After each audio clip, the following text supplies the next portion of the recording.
Welcome back to What Do They Know podcast. This week, the guys are continuing their preseason divisional breakdowns, and they'll take a look at the NFC and the AFC North. But hey, what do they know? What do they know? Well, we are about to find out. Welcome back, ladies and gentlemen, to Season 3, Episode 2 of the What Do They Know podcast. Nick and Jeff back with you as always. How was your week, sir?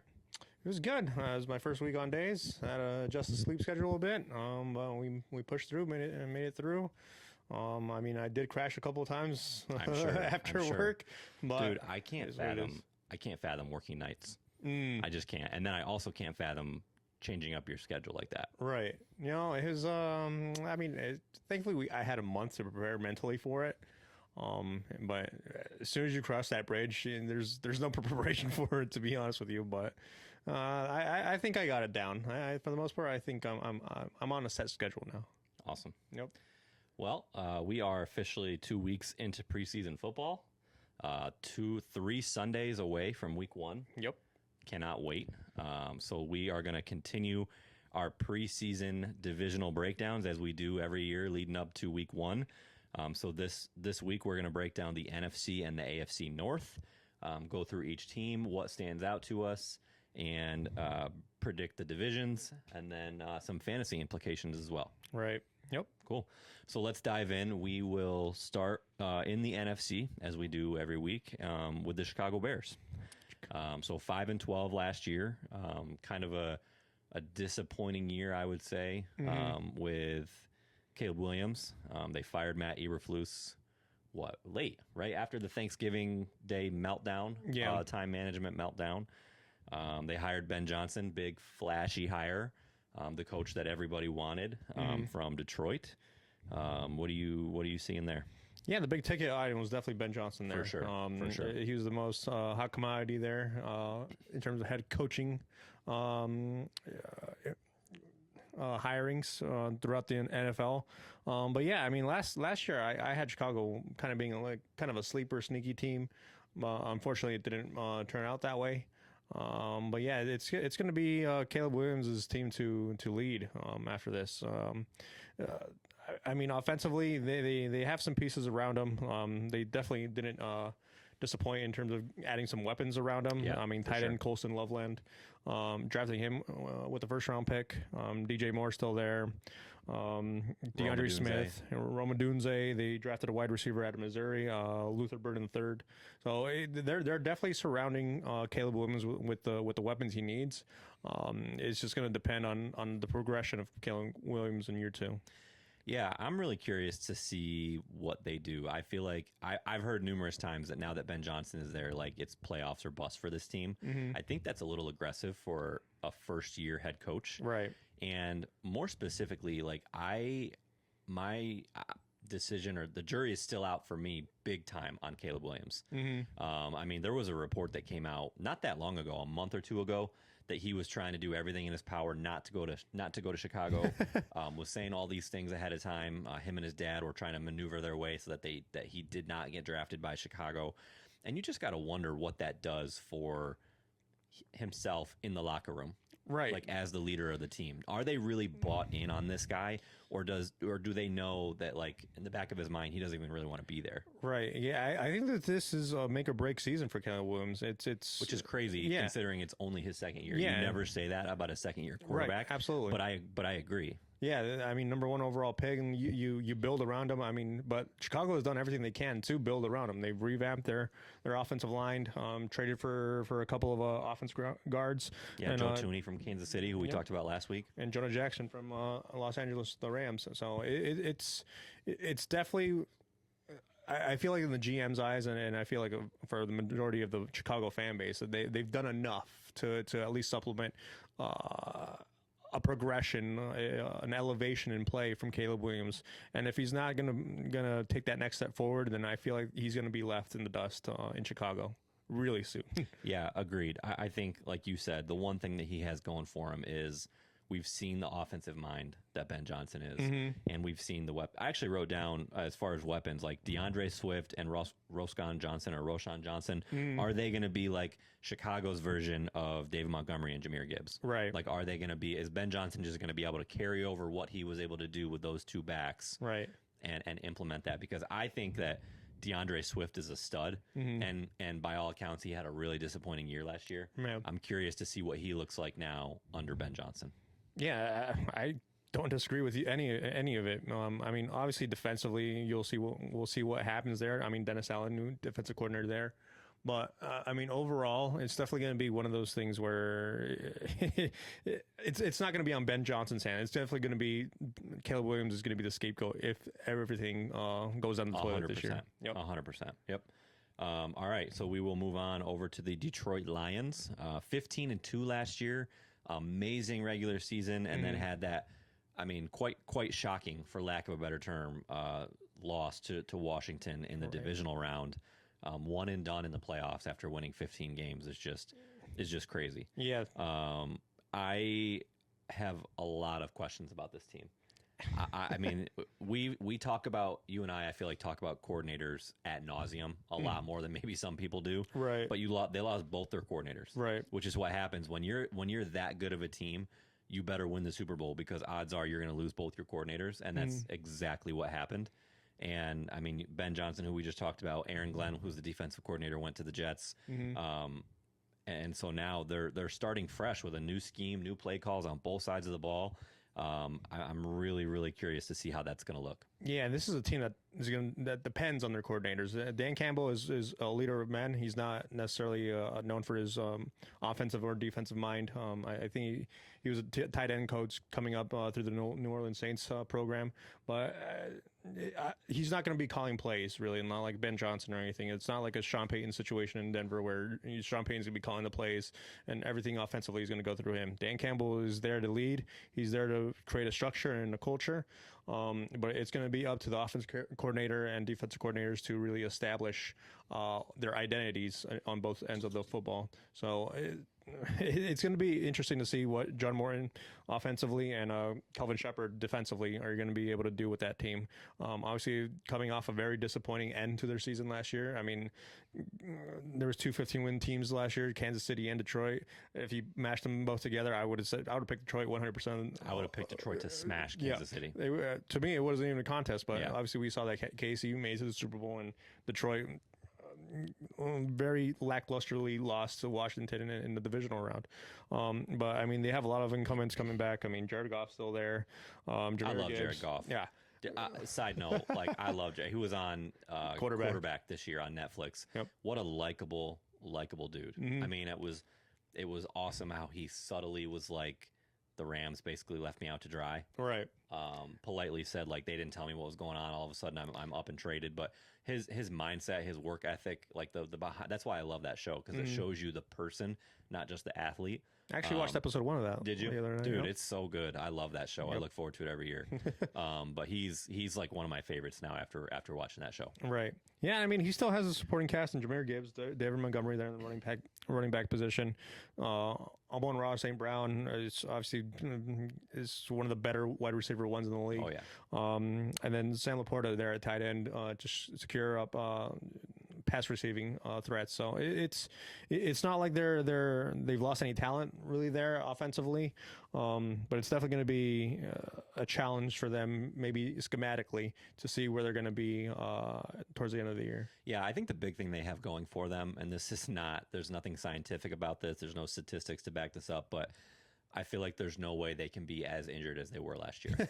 Yeah. Like, I mean, you think about that game against Washington, like, yeah, Jaden Daniels threw all over them. Like, they gave up, I think, 500 yards. Like, we know all that, but they were playing with literally guys off the street. I mean, they're getting Aiden Hutchinson back. I mean, he alone is going to make a world of difference on that defensive line. Right. They were just so injured last year that, I mean, it was amazing that they were able to win 15 games. Right. So. Yeah, I mean, when you go into the playoffs with that many injuries, obviously that's the best of the best at that point. Someone's going to take advantage. And unfortunately for Detroit, it was Jaden Daniels having a spectacular rookie season. Yep. And one more thing to think about, and this is what happens again. We talked about losing coordinators, but one thing to think about when you are a 15-win team and you win your division, you have a tough schedule. So I wrote down they have 11 games this year, 11 of their 17 games against playoff teams from last year. Oof. That's the most in the NFL. They're tied with the Eagles. Right. Ugh. So that's going to be something going against them, is how at least on paper, right? We know that doesn't always mean anything. There's going to be some teams that were good last year that are not good this year, but on paper they have a really, really difficult schedule. Right. So, all right, switching gears or jumping right into the Green Bay Packers, 11-6 last year. They lost to the Super Bowl champs, the Eagles, in the wild card round. I think the big thing here, at least for me, is that for the first time, I feel like ever, they went offense in the first round.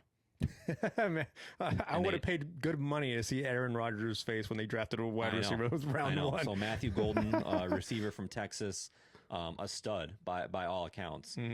So that was, and that's really, it was kind of surprising, not only because they don't do that, but they have like the busiest wide receiver room you're ever going to see. They had three. We talked about it last year, how they had three guys that could be a one, but none of them really were.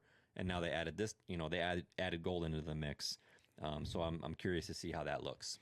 Yeah, I mean, Jordan Love, I feel like he's proven that he's an NFL type quarterback in this league. I feel like there's no concerns there at the quarterback position now with Green Bay. Matt LaFleur has proven that he's a really good coach. Whether he's going to be great, that yet is yet to be determined. But I mean, that team in general is looking more younger every day, especially with the release of Jair Alexander. Yep. I feel like they might lose a little bit of identity there in the defensive end, a little bit of leadership. But I feel like this team in general, coming off an 11-6 record, I feel like they have the pieces to take that next step. Like they know how to build. Like there's no questioning about it. Like it's plug and play for them really in Green Bay. And I've always been jealous of that sort of culture that they have, that they've structured. Like they can just put in whoever, whenever, and it somehow just works out for them. Them and the Pittsburgh Steelers kind of go hand in hand in that regard. But yeah, Jordan Love. I mean, they re-signed Brandon McManus. Like you said, they drafted Matthew Golden. They signed Isaiah Simmons, who I think very highly of.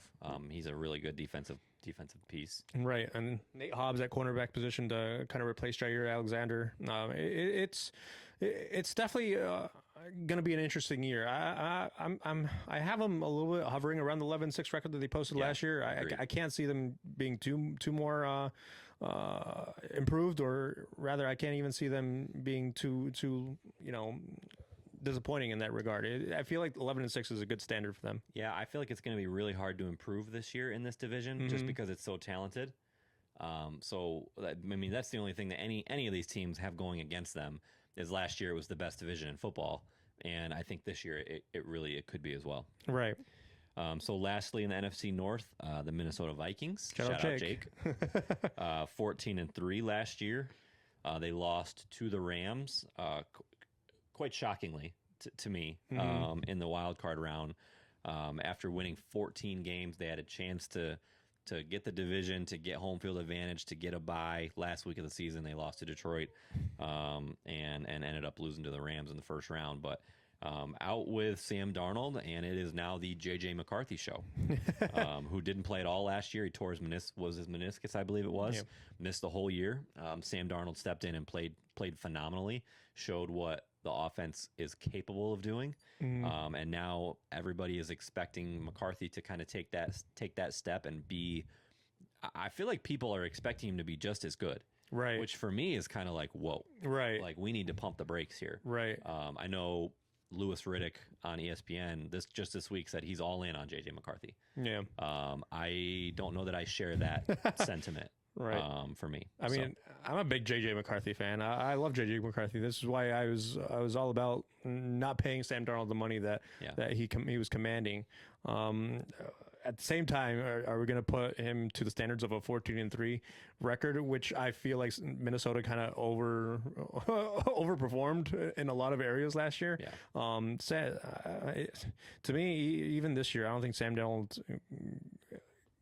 is going to post a 14-3 record in Seattle. Oh God, no. And perform the way he did last year. I think it's definitely going to be one of those challenges for JJ McCarthy to sell not only the Minnesota fan base but the general NFL audience in general to that he is the man for the job. I mean, Justin Jefferson is definitely there going to help.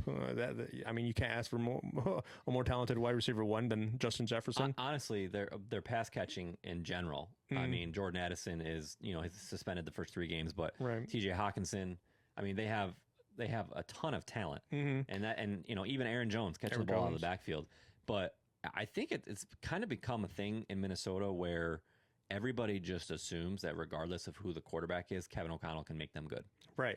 and I mean, kudos to him. Maybe he will, and maybe after this year, I mean, we said it last year, like, wow, Kevin O'Connell really is that good. Maybe we're going to say it again when we see JJ McCarthy. I don't know.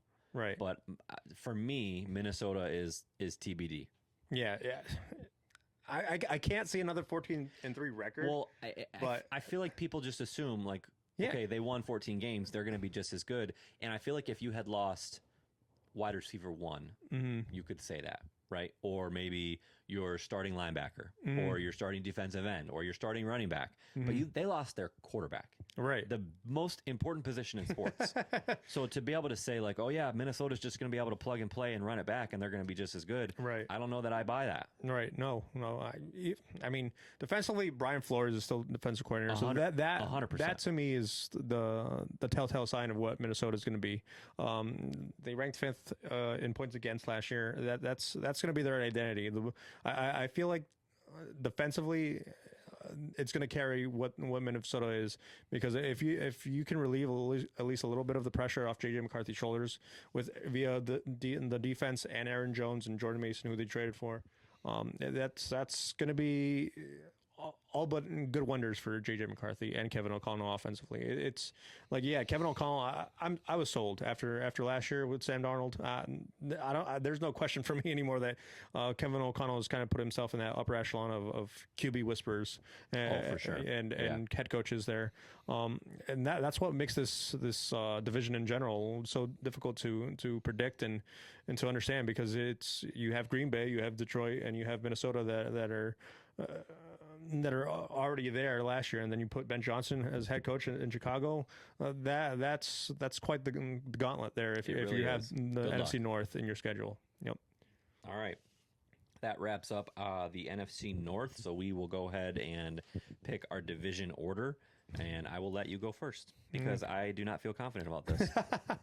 Neither did I, but I still have Detroit winning the division. I think they just have too much talent, too many returning pieces. But I definitely wouldn't be, remiss if someone else would be like, hey, this team maybe has a little bit more upper hand on that. I wouldn't debate them at all. But number 2, I got Green Bay. 3, Minnesota. Those 2 could be interchangeable, but I feel like they're going to maybe be within a game of each other at the end of the year. And then 4th, I got Chicago. I need to see it before I decide anything with Chicago. But like we talked about, it's definitely going to be up to Caleb Williams. I have the same exact order. Ooh. So I co-sign on everything you just said. I literally was even going to say the same thing, that the Packers and Vikings could very easily swap. Yeah. And it wouldn't surprise me if the Lions just can't do it this year or can't replicate what they did. So like I put them, but I do not feel confident that they're a sure thing division winner just because of everything we already talked about. And one thing we didn't talk about is the mental aspect of them losing the way that they did last year after such a dominant season. It's going to really show how good of a coach Dan Campbell is. Right. So we'll see what happens there. But I have the exact same order. Lions, Packers, Vikings, Bears. I think it's going to be another really tough division. Right. Yeah. I mean, going back to Detroit, this might be a make or break season for Dan Campbell. I feel like, which is crazy. Which is crazy to think about, because that's crazy to say. Yeah, because he's changed that culture in a way that I feel like no one in Detroit had aspirations for. Never. And to come in, but at the same time, now that you're a Super Bowl contender and you kind of built that culture, at what point do you say, "Hey, we want to get over the hump"? And now we're not even certain if Dan Campbell's the guy to get us over the hump. You know what I think about all the time? Side note, not all the time, but frequently, is how you and I and most of America just bashed him after his introductory press conference. Yeah, it was rough. He was such a buffoon, talking about biting kneecaps and this, that, and the other, and we just all thought that he was going to be the biggest joke. And now look at him. I mean, he was setting himself up, but I mean, like he walked the walk, talked the talk, and I mean, there's certain personalities that are a little bit more eccentric than others, and I feel like anything that goes outside the norm, the the conventional answers, I feel like people are there to kind of jump on it and maybe even ridicule if it backfires on him, unfortunately. But you know what? Kudos to Dan Campbell. He's done what he set out to do, and I think he's a heck of a coach. And even if he gets released from Detroit, I think he's going to find a foothold somewhere else. That would be if he gets released. Yeah, if he gets fired, that means something went terribly wrong this year. Like he personifies Detroit in my mind. Like 100%. there's like Detroit and Dan Campbell go hand in hand. If I think Detroit, I'm thinking Dan Campbell. But he's definitely one. It's just going to depend on Detroit's mentality. What do we want to do in the future if it doesn't work out this year? Agreed. All right. So the fantasy portion of the NFC North. So again, this is draft time. We're getting into the thick of it. I know the week leading up to week 1, I think I have 5 drafts all that week, 5 teams that I'm doing. So we rank for each division a player that we got to have that we think could make or break our team, someone that we're staying away from, and then somebody who we think could be a sleeper. Maybe you don't hear their name a lot, but maybe we think that they're going to have a really good year. Right. So again, I'll let you kick it off. Ooh, okay. So my must-have is Amon-Ra St. Brown. Okay. I think I almost went with him. Okay. I think he's just too stable of a presence there in the Detroit offense. Or even with a different offensive coordinator, I feel like Jared Goff and St. Brown just have too much of a connection to not be the focal point of that offense. Stay away. I actually have Aaron Jones on this one. That's so funny because I almost put him as my sleeper. It's just one of those things where it's they have Jordan Mason now as kind of a lightning bolt to speed him a little bit. And then in Minnesota it's just going to be one of those things where I'm not sure how the offense is going to transition with JJ McCarthy there anymore. So it's a little bit of a crapshoot, but I feel like Aaron Jones is something I don't want to risk too much right now. And then in terms of my sleeper, Matthew Golden, I feel like I almost wrote him too. Oh, look at that! I just feel like he has the opportunity to be the number one there in Green Bay. Obviously, we talked about the Green Bay wide receiver corps and Jaden Reed and Romeo Dobbs. I feel like no one has ever really solidified that wide receiver 1 role, and it's kind of like a Russian roulette type of situation where you pick whoever you want every week. But Matthew Golden as a first round pick out of Texas, I feel like he has the opportunity to really seal the number 1 receiver role and have a really good rookie breakout season. Agreed. So my must-have is Jahmyr Gibbs. I think that especially if you're in a PPR league, he even takes reps at receiver. Yeah, the dude runs it, catches it, scores touchdowns. He does everything. He's a must. He's to me a guaranteed 20 points a week scorer. You got to have him. I'm staying away from Rome Odunze. I just think that if anybody in Chicago is going to have a good season, it's going to be DJ Moore. And I didn't really like the production that I saw from him last year. Granted, he was a rookie, but I'm staying away from Rome Odunze this year. Like I said, I just don't have confidence in the Bears in general. Right.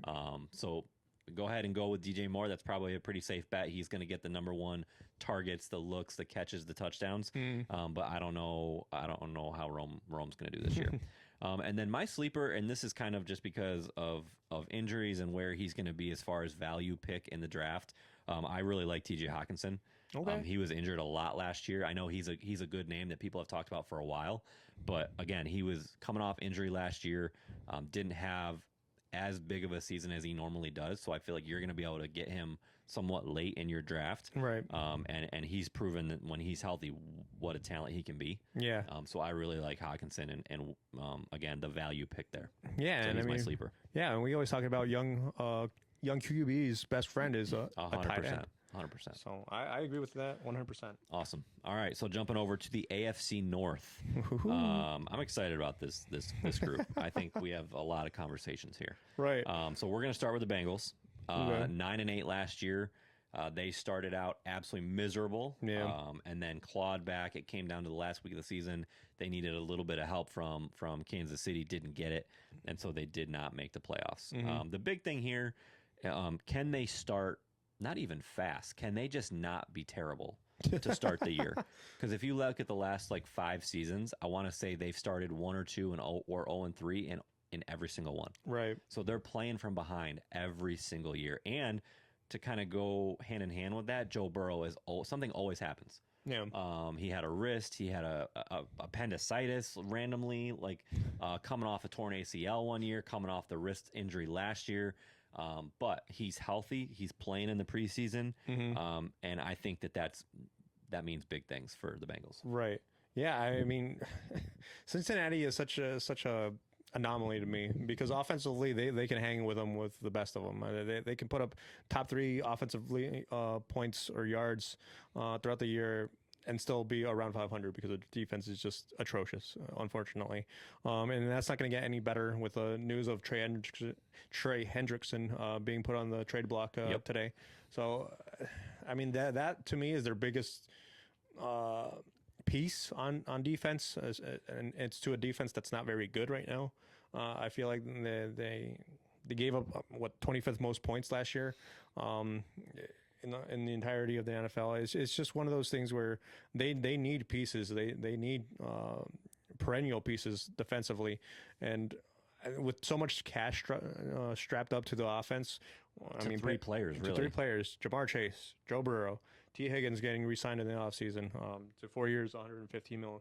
It puts the GM in a very, very hard position to fill out the roster, especially defensively where you're struggling a lot. And quite honestly, I think it puts a ton of pressure on Burrow. Yeah. Like he vocally advocated for these 2 guys to get signed. In fairness, he advocated for Hendrickson too. Right. He said he wanted all 3 of them, and they knocked out the first 2 right away with Chase and with T. Higgins, and those are Burrow's guys. Yep. So now they better perform. Yeah. And they better be good because, to your point, they don't have a lot of money to advocate or to delegate towards the defensive side of the ball. Right. So that puts a ton of pressure on Burrow to have an amazing offense because the GM and the owner went out and did exactly what he told them to do. Right. Yeah. I mean, when you have your franchise piece, that kind of locks your hands in a little bit. Especially Joe Burrow. Joe Burrow's talent is unquestionable. I feel like there are times where I'm convinced he's the number 1 quarterback in the league. 100%. It's just. And I think he's going to play like it this year. Yeah, absolutely. Especially to kind of silence the doubters, especially with T. Higgins and Jamar Chase getting their money. But it just puts you in such a bind to fill out the rest of your team. I mean, they spent a 1st-round pick on Shamar Stewart out of Texas A&M.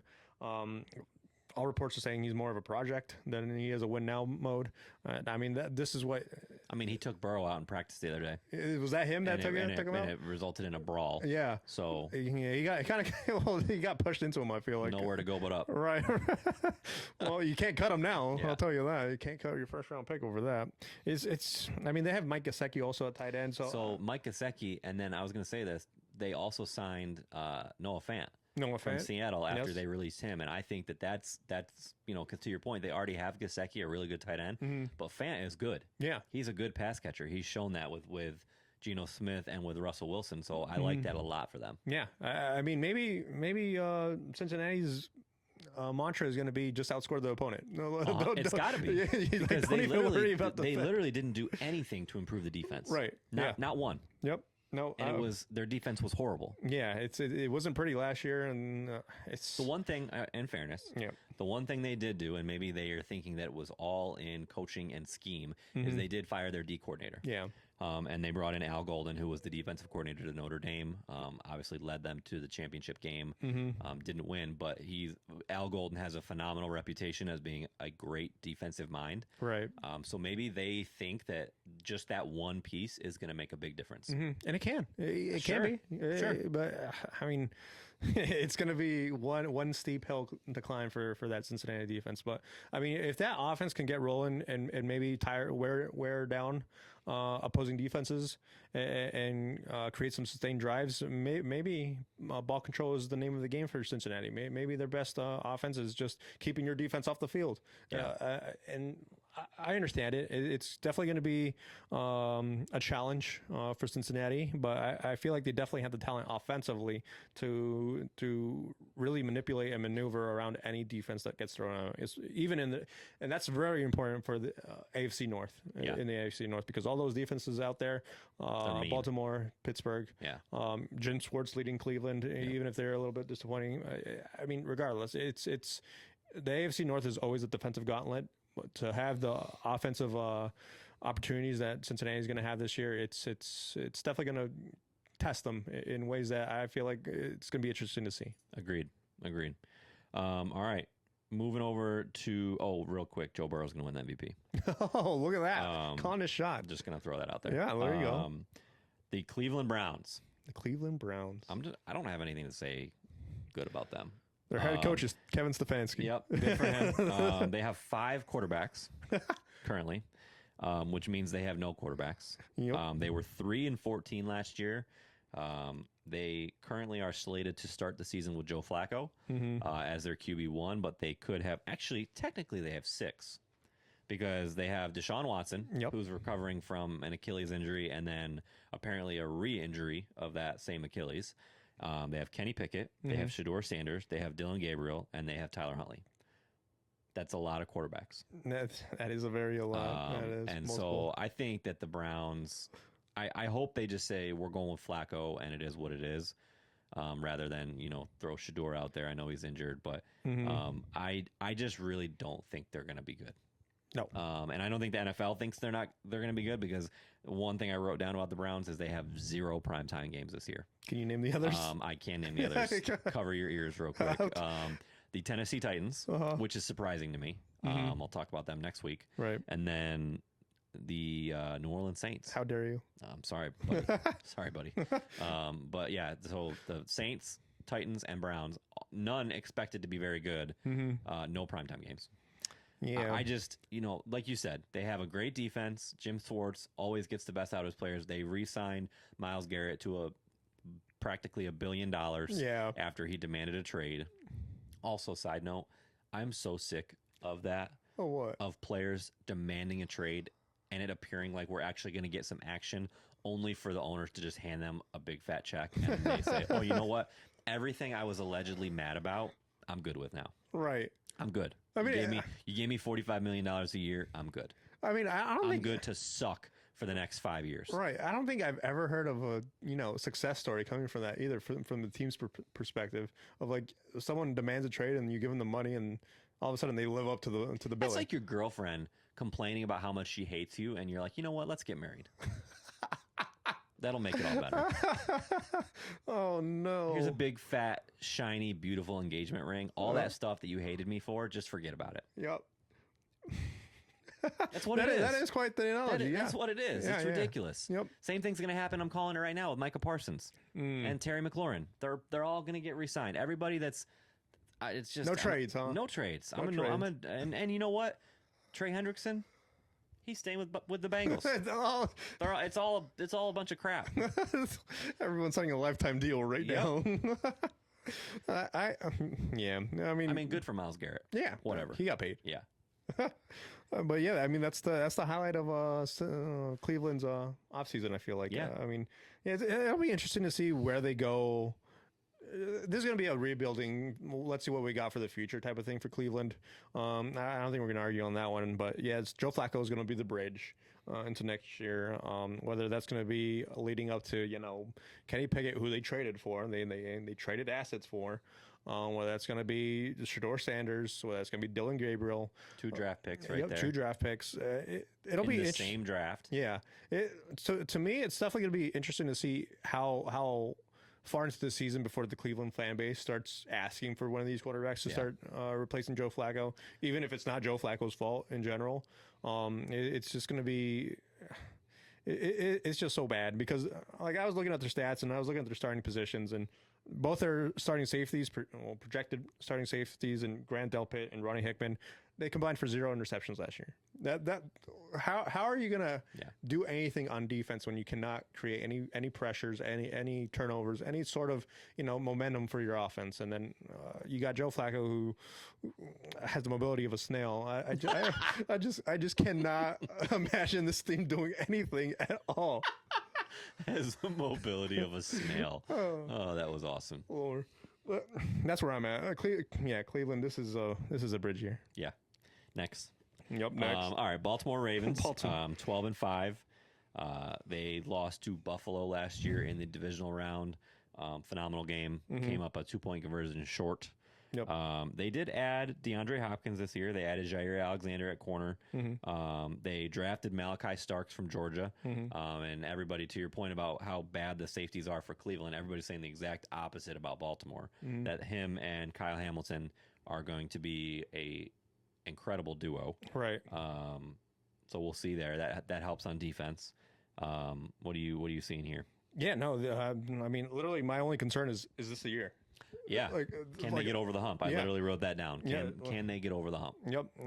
They have the pieces. They've had the pieces. It's just about getting over Buffalo. I mean, it's just such a gauntlet in the AFC. Kansas City, and I feel like Kansas City, as we talked about last year, they're not at the level that they've been at over the first 7 whatever years of Patrick Mahomes. So if there are years where Kansas City is susceptible and some of these other teams that have been kind of been overshadowed, so to speak, like Baltimore and Buffalo, if they're going to take advantage, it's going to have to be now. Their window is open right now, and if they do not take advantage, then honestly, it's going to be closed for a solid amount of time. And to me, I mean, Lamar Jackson, Derrick Henry, I mean, how many more years of Derrick Henry do you got left, to be honest? Right. That man has been ran to the ground, and he's still pumping yardage. He's still pumping touchdowns. That man, I've never seen an athlete or a running back like Derrick Henry. He's a freak. Yeah, and that dude's in the otherworldly. best, most positive way. Yeah, absolutely. And then obviously wide receivers, you got Zay Flowers, Rashad Bateman. They re-signed. I thought Zay Flowers. Sorry to cut you off. I thought Zay Flowers had a really good year last year. Yeah, and took a big step. So I think that. Yeah, it's like schematically, I feel like they finally found a good cushion of where to put Zay Flowers and how to take advantage of. I know he's not the fastest or the biggest guy, but I feel like he's a sneaky wide receiver one on given matchups, and I feel like Todd Monken has definitely understood the assignment when it comes to exploiting what Zay Flowers can do for your football team. DeAndre Hopkins, I mean, maybe he can be an X factor if he can find a little bit of a resurgence in his career. Obviously, he didn't do too much with Kansas City. No, he did not. Maybe had one good game with them after he got released, but it's definitely going to be one of those years where they're going to be there at the end in the playoffs. And it's going to have to come down man to man. Are we going to beat this team, whether that's Buffalo or Kansas City or even Cincinnati at that point? I mean, you can only pull for Lamar Jackson at this point because to be overshadowed and your MVP awards kind of be scrutinized to the way that Lamar Jackson's has been is kind of disappointing. But to me, this should be the year for Baltimore. This should be the year as close as they ever have been. It should be if you don't factor in other teams. Yeah. And I know that doesn't make sense to say, but like if you're just thinking about them as a team and how close they've come and how everybody seems to be going up. Yeah. It should be. Yeah. I just think that there are too many other teams that also you can say that about. Yeah. And we'll get into that eventually, but I think they're going to be good, right? They will, for the first time ever, at least it seems like in our lifetime, have to worry about the kicking game. Right. No more Justin Tucker. He got released, so that's an aspect that you never had to worry about with Baltimore. If you got it seemed like on the 40, you were guaranteed 3 points. Right. So that's something to worry about as well. But I don't know. I think that this is going to be another tough division, and Baltimore is a great team that has their work cut out for them, and they have to play like a good team. Yeah, just like last year, it should have been Detroit. Last year, correct. 2 years ago, it should have been Buffalo. But to me, this is the team where it should be. But obviously, like the other two teams, they didn't even make it to the Super Bowl. So when it comes to should be's, I mean, just don't leave regrets out there. I mean, Baltimore has left enough of them on the field. Yeah, for sure. All right. Last but certainly not least is the Pittsburgh Steelers. 10-7 last year. They lost to the Ravens in the wild card round for, I believe that was the 5th or 6th consecutive year of first round playoff losses. Yeah. Under Mike Tomlin. Obviously, everybody who's ever listened to this show knows what we think of Mike Tomlin. He's amazing. Never had a losing season. Is this going to be it? I mean, they did a lot to ensure that it doesn't happen. I mean, obviously the big one, they signed Aaron Rodgers to a 1-year deal. They traded for DK Metcalf. They traded for Jalen Ramsey and Jonnu Smith, which I actually think that Jonnu Smith could potentially be the better part of that deal. Yeah. Take that for what it's worth. So I don't know. They definitely did a lot. They re-signed TJ Watt, who again requested a trade and then got a boatload of money. So the one thing I thought was interesting is, and maybe you have somebody else written down, but Jalen Warren is scheduled to be their running back 1 right now. That's who I have written down. And he has always been like the last 3 or 4 years, like a PPR guy, like maybe third down back, get a couple catches out of him. Yeah. But apparently they think he's going to be the lead back this year. Yeah, I'm not sure how durable Jalen Warren. He's never been put in that position before. No. So it's definitely going to be a little outside the box sort of thinking from Pittsburgh to insert him into that role and not really address it outside of that because they lost Najee Harris. And I mean, Jalen Warren, I mean, yeah, it's whenever I thought of Jalen Warren, it's never been a workhorse back. And no, he's never had to do that in the NFL. And so, I mean, maybe he'll blossom. Maybe it is a breakout year for Jalen Warren. But I mean, they're definitely going to need him to step up his game with Aaron Rodgers, a 41-year-old Aaron Rodgers at that. They're definitely going to have to rely a little bit more on the run game than I feel like people anticipate. Yeah, I mean, is he really going to be able to throw it as much as he did last year with the Jets? I don't know. I can't imagine so. But in their final 6 games, fun little nugget for you, are against playoff teams from last year. So again, that could be nothing, or it could be something, right? That could be a really tough way to finish the season. So I don't know. I personally think that this is the year that Mike Tomlin has a losing season. Ooh, I do. Ooh, calling it now, huh? I do, and I think it starts week 1 at the Jets. Oh, let's see. That's going to be one of your picks, huh? That's going to be one of my picks. Oh, calling it. Jets are winning week 1. Aaron Rodgers coming back to MetLife and is going to get his butt sacked. Look at that.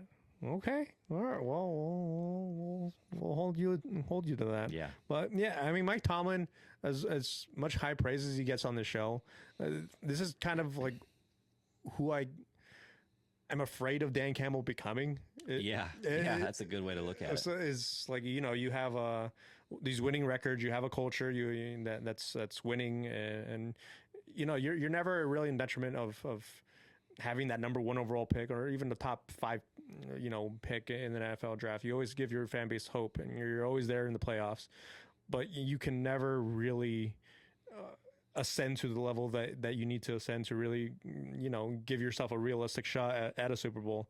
Obviously, Mike Tomlin has that 1 Super Bowl under his belt, but that's been over a decade now. Yeah. 15 years or something like that.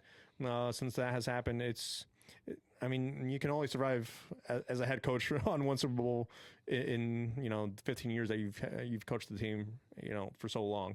And this is kind of why I say Dan Campbell might be on the hot seat, because I'm not sure because I know some Pittsburgh Steelers fans and they're not even happy with Mike Tomlin. The level of mediocrity that they feel like they're in, where they're not quite at the rebuild stage, but yet they can't go all in. It gets infuriating for a fan base because it just feels like you're not going anywhere. Yeah. So Evan Cohen, who is he works for ESPN. He's the host of Unsportsmanlike, the morning show. He says this all the time, and I might not say it perfectly, but basically his whole thing is Mike Tomlin is always good enough to make the playoffs, to have a winning record, but they're never bad enough to get the high pick to get that quarterback. Right. They're in quarterback purgatory because they're never bad. Right. They're just in that middle ground. They're mediocre, right? Like you just said, to where maybe they make the playoffs and then they lose. Right. But they're never going to get that top 10 pick unless they make a massive trade, because they're never bad enough. Right. He keeps them from being bad enough Right. to get the quarterback they need to kind of start over. Right. And so he Cohen says that all the time when they talk about the Steelers, and I think he's spot on. And I think this is Tomlin's last year. Maybe not in the NFL, right? I think he'll coach somewhere else. Right. But I think after this, he's going to, I mean, not for nothing, look what happened to Robert Saleh when Aaron Rodgers came around. So I'm not saying Rodgers is going to make Tomlin get fired by any means, but I do think that maybe he has an effect on people. And like I said, I don't think they're going to be good. I don't think they're going to make the playoffs. Yeah. And I think that Tomlin's going to be elsewhere next year. Right. Yeah. I mean, that's a bold prediction, but I can't disagree. Yeah. Yep. All right. So we will go ahead and do the division, and I once again will let you go first. Okay. Then I got Baltimore winning the division. I just think they just have too much talent there. Cincy at number 2. I think offensively they're going to maybe even shatter some records, to be honest with you. They are perennially there in terms of offense. Number 3, I got Pittsburgh, simply because they're not Cleveland. And then number 4, I got Cleveland. They are going to be battling for that number 1 overall pick for sure, I feel like. Yeah, agreed. So I have Cincinnati winning the division. Ooh. I think that this is the year that everything kind of clicks for the Bengals, and they are not playing from behind. Ooh. And I really wouldn't surprise me if the run they had to finish the season, where they won the last 5 or 6 games. Burrow had that stat where he had over 250 yards and 3 touchdowns in like every game. It wouldn't surprise me if that picks up right where they left off. Right. So I have them winning the division. I have Baltimore in second. I still think they will make the playoffs. And then I have the Steelers in third. I do not think they will make the playoffs. And then obviously the Browns in the basement. Yep. So Burrow MVP, making the playoffs. Pittsburgh Steelers missing the playoffs. Tomlin gone. We'll see. We'll see. All right. So again, we'll wrap up the show with the fantasy aspect of it, our must-haves, our stay away, and our sleeper picks. What do you got? So must-have, I got Joe Burrow. I wrote the same thing. Did you really? I wrote the same thing. Yes. I feel like he's going to be QB1. There's just no way going around it. I feel like this defense isn't going to be perennially, stout or anything, and that's going to put him in predicaments where he's going to have to pass the ball quite a few times. And I mean, you got the talent there to compensate, to do what he needs to do to steal a game or two with an offensive winning drive. And Joe Burrow is just way too talented. He's going to be. There's not much of a doubt in my mind that he's going to be the QB1. Stay away from. I got Pittsburgh in general. I just do not trust anything that Pittsburgh is. Funny. There's always times where I'm just staying away from teams, to be honest with you. And Pittsburgh is just one of them. Aaron Rodgers, I'm not sure how much he has left in the tank. DK Metcalf, I'm not sure. Metcalf wanted to go somewhere warm. Yeah. When he demanded a trade. Yeah. So who knows if he's happy in Pittsburgh. Right. And then Jalen Warren, obviously that putting him as a lead back, we'll see what the results are there. But as of right now, I'm not drafting anyone from Pittsburgh. I just can't trust it. Okay. And then sleeper, this is for more like a stasher. Second half of the year. Okay. If you wrote down who I wrote down, I'm gonna be pissed. Well, he plays for Cleveland. Okay, good. Okay, good. So they drafted a tight end out of Bowling Green, Harold Fannin Jr. He led all of FBS in receptions and yardage in the FBS. So it's kind of a sleeper stash pick because obviously you have David Njoku there as the incumbent tight end. But as soon as I feel like it's almost inevitable that when they replace Joe Flacco at quarterback, they bring in a new quarterback. Maybe let the young tight end be a little bit more of a route runner, because David Njoku, I feel like he's had enough opportunities to be that lead tight end where he needs to do the receptions. He gets injured a lot too. Yeah, he gets injured a lot. I mean, Harold Fannin Jr. with the receptions that he has, especially in college, I think he's poised to kind of be a stasher. Okay, I like it. If you want to go that way. Okay. Yep. So again, I wrote Joe Burrow for my must-have for all the same reasons that you just did. I laughed when you said Pittsburgh because I wrote Cleveland. I'm staying away from everybody on the Browns. Right. You couldn't pay me to draft anybody. I don't even know who their starting running back is now that Dick Chubb left. Jerome Ford. Okay, yeah, stay away from him. Stay away from him. Stay away from Jerome Ford. And then my sleeper, and I'm really glad that we actually didn't talk about him when we went through this team, because I think he's going to have just as big of an impact. Maybe not as Joe Burrow, but he's going to play a huge, huge part, and that's Chase Brown, the running back from the Bengals. Okay. He had a phenomenal year last year. He took the job from, I can't even remember who the starting running back was. They cut him. Zach Moss, wasn't Zach it? Moss, yeah. They released Zach Moss. Yeah. They signed him. He was a big splashy signing from Indy. He was supposed to be running back 1. And then Chase Brown just came and took the job and never really looked back. Yep. And so I think he's going to have a phenomenal year. He's my sleeper and somebody who I am starring and notating and trying to get him. Yeah, he doesn't have much competition because I think it's like Shamaj Perrine that's Right. his backup, and I mean, I feel wasn't Perrine in Indy for a while too. Yeah. So I mean, there's a little connection there, but Chase Brown has kind of solidified himself as So RB1 I'm there. really high on him this year. Yep. So Okay. all right, cool. I love it. That concludes the AFC and NFC North. A lot of bold takes, a lot of good predictions. Yep. I think it's going to be 2 of the better divisions in football. Yeah. So I'm excited to see what happens. And then again, next week we will keep the train rolling, and we will go through the NFC and AFC South as we always do. We'll get a chance to. I'm just going to turn the mic over to Jeff. Oh no! When we get to the Saints, and I'm just going to let him do whatever he needs to do. Rant, cry. Exactly. Yeah, get it out of your system. Yeah, it'll be a surprise for everybody. Whatever you need to do, buddy. The floor will be yours. Oh, thank you. It will be good entertainment. Oh, I'm sure for somebody. Yeah. It won't be for me. So we'll go through the NFC and AFC North as we always do. Break them down, pick the division winners, and our fantasy picks as well. And we're leading right up to week 1. Awesome. We're almost there. Almost there. Hope you guys enjoyed, and we will see you next week. See you next week. We want to hear from you. Send in your questions, comments, and frustrations weekly to give the guys something to talk about. Make sure to follow us on our social media pages, and thanks for listening to the What Did They Know podcast.